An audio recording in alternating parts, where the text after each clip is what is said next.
Le livre du ciel, tome 4. 13 janvier 1903.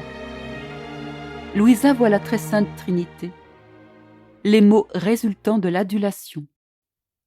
Je me trouvais dans mon état habituel, et il me sembla voir la très sainte Trinité.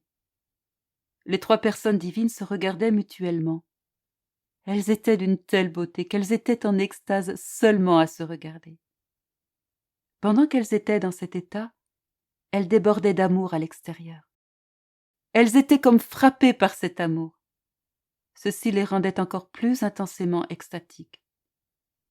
Tout leur bien et tout leur bonheur se trouvaient en elles-mêmes. Toute leur vie éternelle, toute leur béatitude et toutes leurs opérations se résumaient par ce mot unique, amour. Toute la béatitude des saints était formée par l'opération parfaite de la très sainte Trinité. Pendant que je voyais cela, le Fils prit la forme du crucifié. Sortant du milieu des trois personnes divines, il vint vers moi pour me faire participer aux souffrances de la crucifixion. Ensuite, il retourna vers les trois en offrant à la très sainte Trinité ses souffrances et les miennes. Il suppléait ainsi à l'amour que toutes les créatures devaient à la Trinité trois fois sainte. Qui pourrait décrire le bonheur des trois personnes divines et combien elles étaient satisfaites de l'offrande du Fils.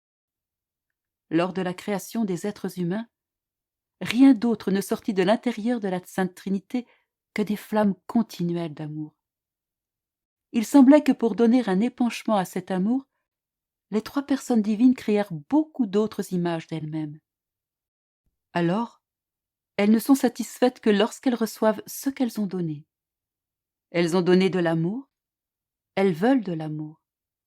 Ainsi, le plus cruel affront que l'on puisse faire à la Trinité sainte, c'est de ne pas l'aimer. Cependant, ô Dieu trois fois saint, qui t'aime vraiment? Après cela, les trois personnes divines disparurent.